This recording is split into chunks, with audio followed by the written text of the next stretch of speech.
This is Lance and Roar, and this is the League of Ireland Review Matchday 23. David Dunn here, joined by Conor McAvoy. You're very welcome to another episode of the League of Ireland Review. Conor, how are you doing? Big week for the League of Ireland. Yeah. Lots to talk about. But yeah, of course, Shelbourne back in European action this week, I'm sure, which will go down well with some of our listeners.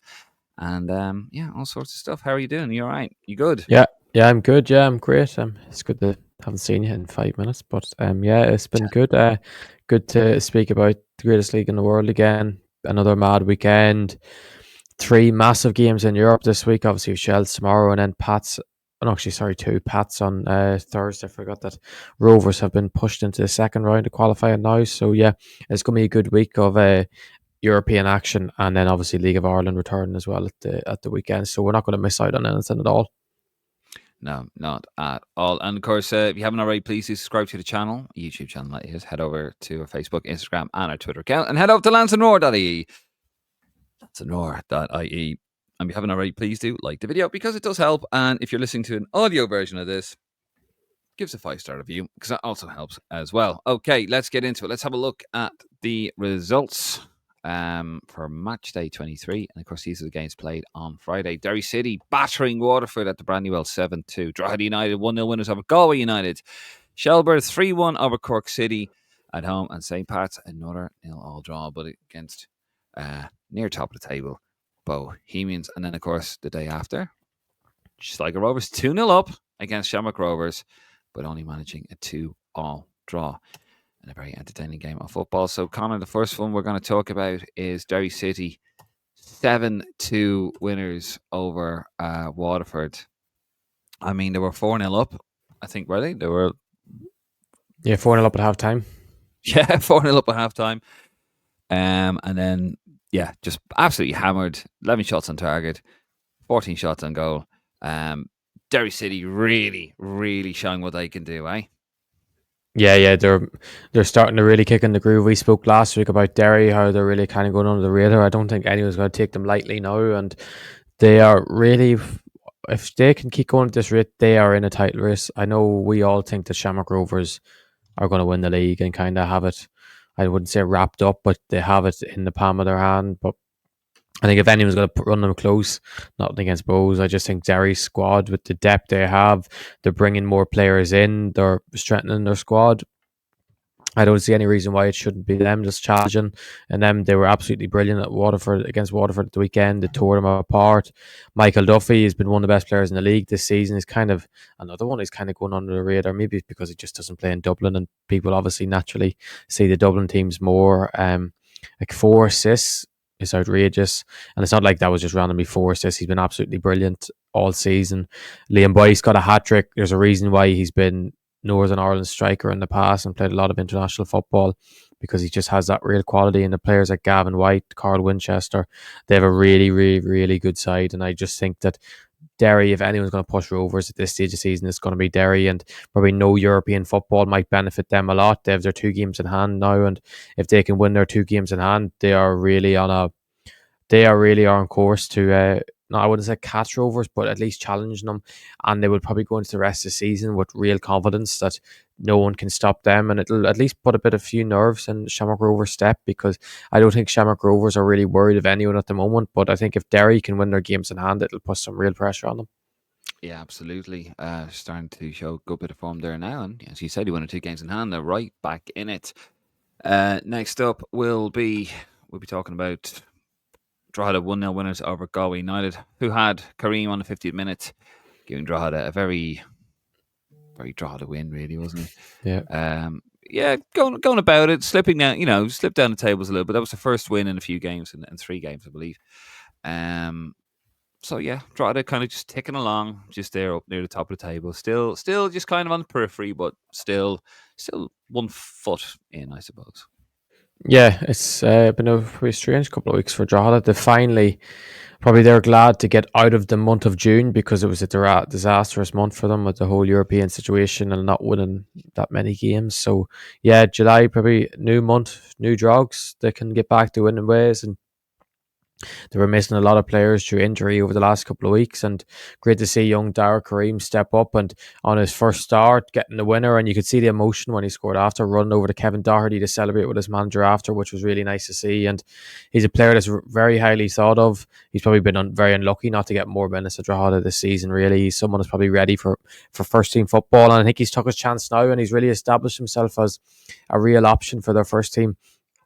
Like Yeah, it was a real Drogheda goal from a throw in, and then he finished it. But he did finish it very well. But it was a real Drogheda type goal, and they had another excellent performance defensively, very solid, keeping Galway quiet. And obviously Galway are going to have naturally more possession, and they're going to. I know since Moses Dyer has left, that's a massive, massive loss. Technically, he's not gone yet anyway, but he's still suspended for 3 games, and it looks like the move to Cambodia is probably not long from going through. So yeah, it's an interesting one what the situation is with Galway. Will this I know they signed Malcolm Shaw as a striker, but will this go for more players? I'd probably highly say yes. So yeah, it's a great time to be probably be a Drogheda fan on the pitch, off the pitch. But what happened in Europe probably not. But on the pitch, Drogheda are just they're cruising along, and they're still in the top four where they want to be, and maybe they can shock everyone and finish there at come the end of the season. yeah. Who knows? Next up, of course, Shelburne 3-1. That battering I said that they were going to give out just a couple of weeks delayed. 3-1 winners over Cork City. Harry Wood, Meepo Adebeko, and Jonathan Lundy getting the 3 goals for Shelburne. Kit Nelson responding on the 42nd minute. But of course, they were down to 10 men for a fair chunk of the second half. Charlie Lyons with a 50-minute red card. A bit more like it from Shels. Still can't keep a clean sheet though. But yeah, finally a win. First win of 4, I believe, for Shelburne. Yeah. First of all, Cork are shocking. They were a mess there at the weekend. Jaron Nash came out after the game. He was absolutely raging. The first 10 minutes, they were completely off the boil. They played well against Pats last week and got the point, and then came to Dublin the other day, came to talk, and were dreadful in all honesty. We're really, really poor. First 10 minutes, Charlie Lyons made a bad mistake at the back. Harry Wood got his goal, and then Meepo's goal was a good goal in fairness, but they were just so poor at the back.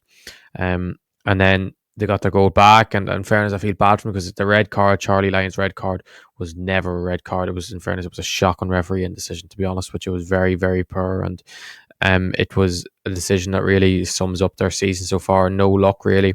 They got their goal back, and the thing is, you can start poorly, and they got back in the game and put pressure on Shels. Shels probably thought they were home and hose at 2-0, and Cork got back into the game, and then the red card really killed it for them, and then Shels went and got the third. But yeah, it's quite poor from a Cork point of view. Like I know Faker Kelleher hadn't played in a while, and he came on in the second half. Suppose he done very well from what people have been saying. So yeah, he'll be a big asset for them at centre half this rest of the season. Hopefully, help them maybe at least try and catch Sligo a bit, because they're starting to drift away a wee bit. But yes, massive win for Shels, and I'm sure we'll speak about what they're doing tomorrow and the rest of the week, or it'll be today by the time it's released. But yeah, so I think Shels are they're on the path back to where they want to be, with Joey O'Brien in charge. Obviously, it was his first game as a permanent manager, which has probably settled a few nerves at Shels, and I'm sure the players are very happy that he got the full-time job. Yeah, I mean, it made sense, didn't it? But that bit of continuity there, a bit of stability. I'm sure the ideas won't change too much, and just sort of get that continuity back into the team again and steady the ship, and maybe a late charge into the European places towards the end of the season. Next up, we're going to talk about, of course, Pats nil, Bows nil, and Bows haven't won a game in 7, I believe. I could be wrong. 1, 2, 3, 4, 5, 6, Couldn't be 7. 7. Yeah, 30th of May, 1-0 win over Sligo Rovers was the last win. Bows.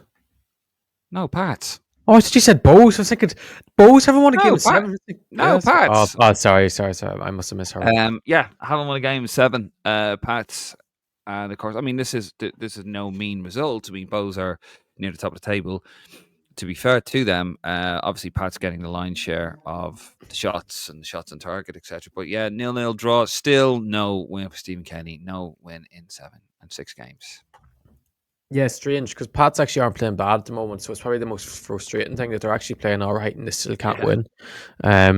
But yeah, it's probably very, very frustrating for Kenny because it gets to a stage where if you're playing well and you still can't win, it'll eventually players' confidence will really be in the bin and the mindset will go, and then you'll start playing badly, and then it's a real downward spiral from then.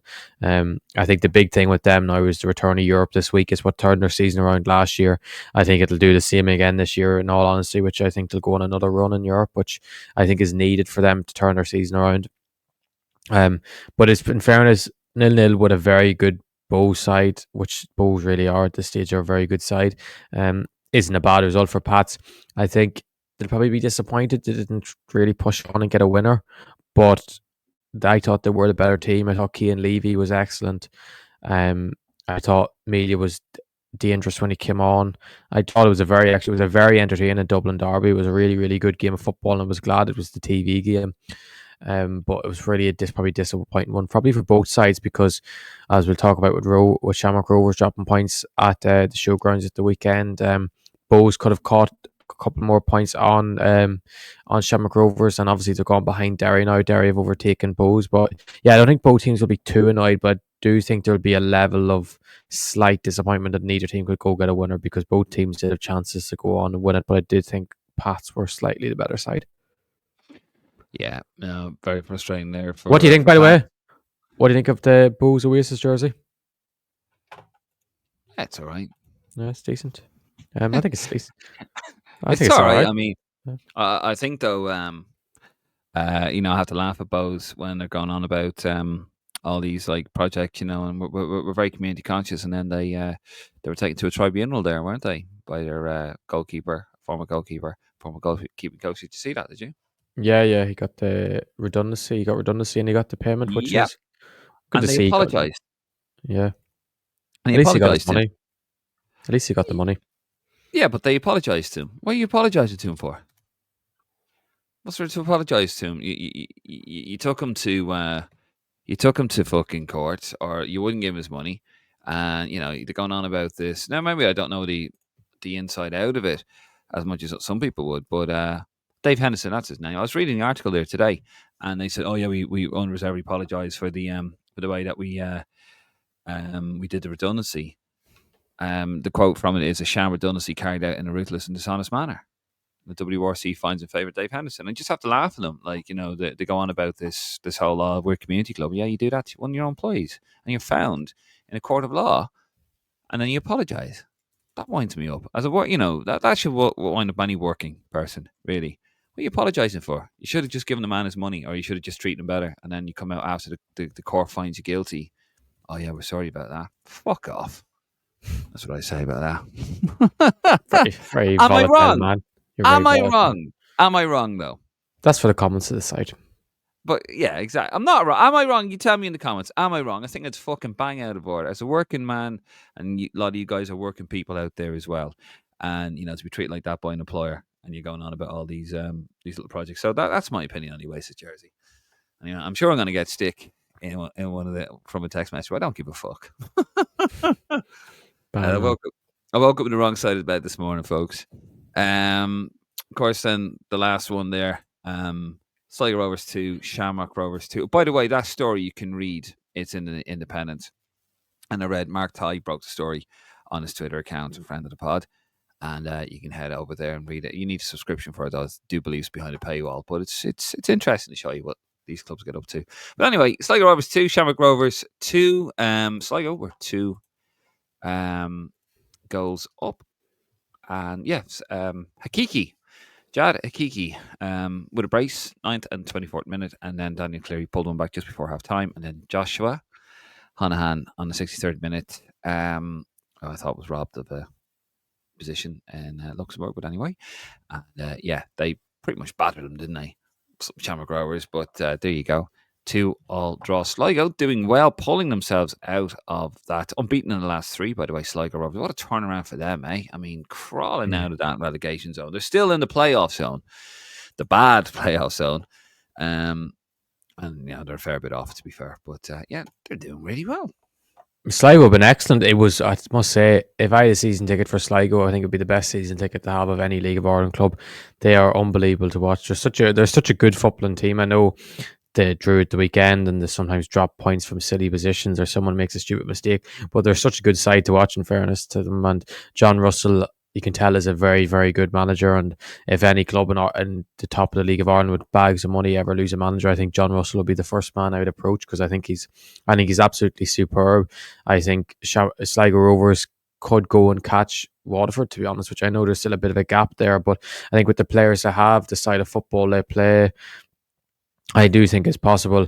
I thought I thought Jada Kiki, I thought he was absolutely brilliant with his 2 goals, and as another young player is shining at Sligo that has that bit of flair and a bit of flashiness to him that you enjoy watching. And Owen Elding again has a bit of magic in him, and even some of the passes he plays, the amount of ground he covered at the weekend was absolutely outrageous. Would have loved to know what the amount of run he did, and I think it shows how good he is all around player, because a lot of players with his ability are just flashy when they get on the ball and want to do it on the ball. But that lad never stops running off the ball, which was so impressive. The amount of work he done to get back for his team, to get back up the pitch was superb. And I think just like Shamrock Rovers would feel somewhat lucky that they won in the end, because Lombato had a 1-on-1 with Ed McGinty in the second half, and he tried to chip it over him and he put it just wide. So yeah, I think Sligo Rovers will be, obviously they were 2-0 up, so they'll be bitterly disappointed to drop points. But I think when you play Shamrock Rovers, a point against Shamrock Rovers is always a decent result, because they are a brilliant side and they'll always play good football and they'll always be threatening, and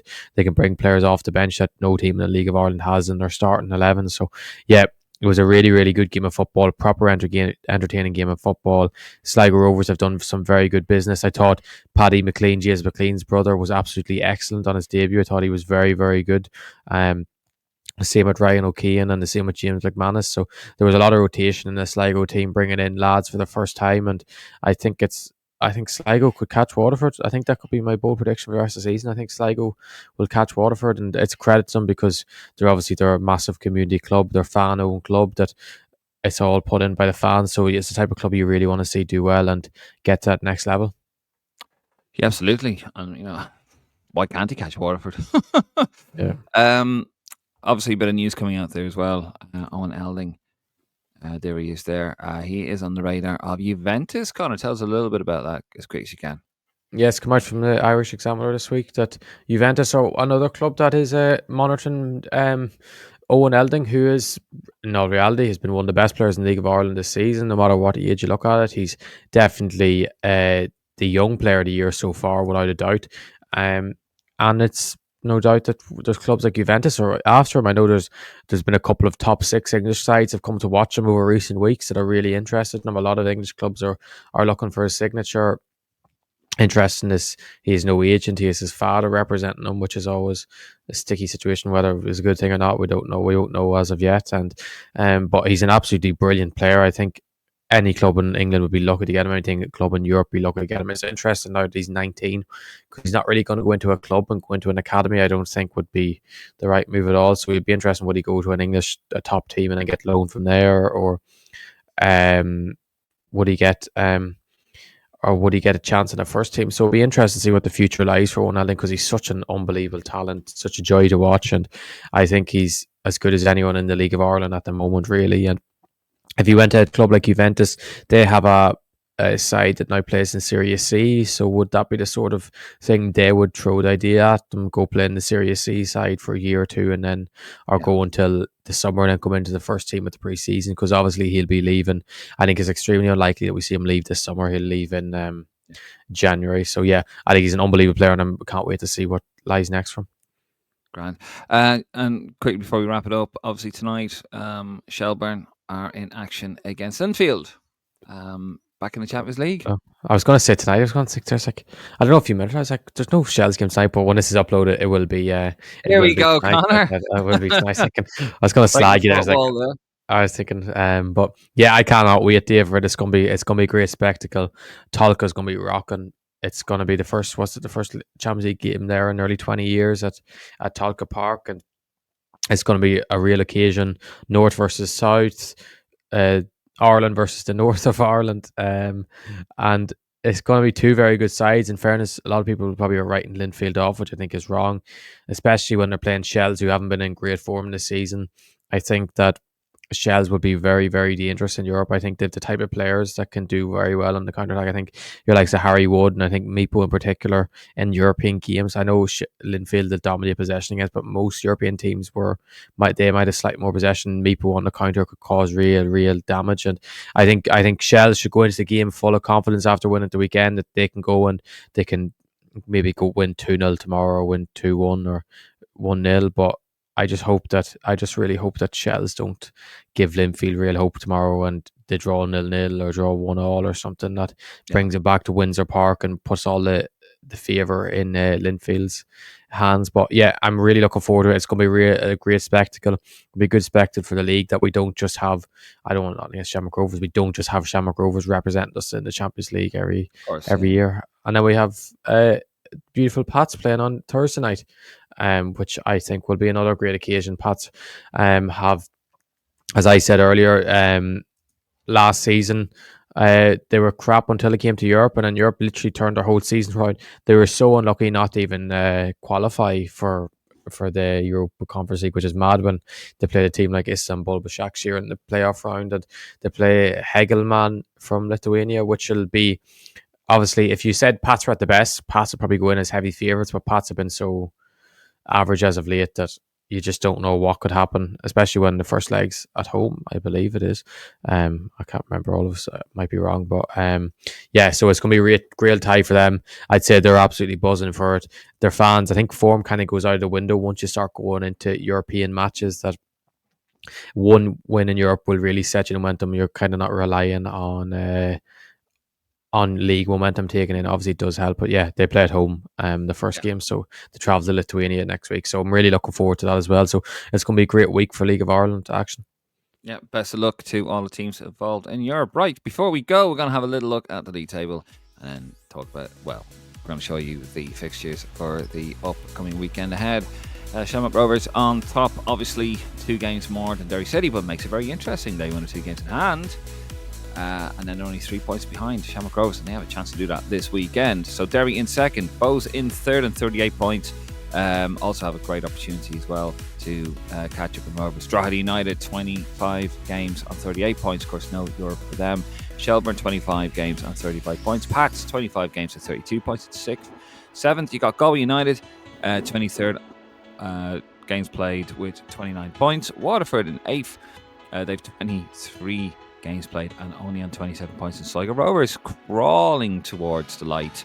They're on 20 points, only 7 behind Waterford, which is amazing when you think about it, where they were a few weeks ago. And Cork City propping up the table in 10th with 23 games played and 15 points, drifting away to obscurity. Yes. Sorry, Bill. And of course, let's have a look here. 3 games this weekend. No graphic on the League of Ireland. I like to keep everything as official as possible. No graphic on the League of Ireland Twitter. If only I knew somebody who works for the social media aspect of it. Conor, fix it, please. Bows, of course, play Galway United on the 11th of July, this Friday. They're at home there, and Waterford at home to Cork City. A bit of Cork City can, maybe can do Sligo Rovers a favour. And then, of course, on the 12th, Conor's national holiday. Sligo Rovers are at home to Derry City there in the showgrounds, so that's a huge opportunity for both teams there. Right, we're going to leave it there, folks. Thank you very much. We will be back with the lives shortly. We're working out a plan, basically, of how to move forward this season, so keep in touch and keep your eye on the socials for those big things coming this week, this season, I should say. Obviously, check out our David Ford interview in the studio. That is down below. That was recorded in Finchley Studios in North London. And it was all very nice. And yeah, if you're watching us here on YouTube, please do subscribe to the YouTube channel. Head over to a Facebook, Instagram, and a Twitter account. Head over to lansdowneroad.ie for opinion. And if you're listening to this on a podcast app, do give us a 5-star review. It really does help. And also like the video. It helps also. Anyway, we're out of here. I'm David Dunn. He is Conor McAvoy. This is Lansdown Roar. You're all bloody lovely. We'll see you on the next one. Sorry, Bows.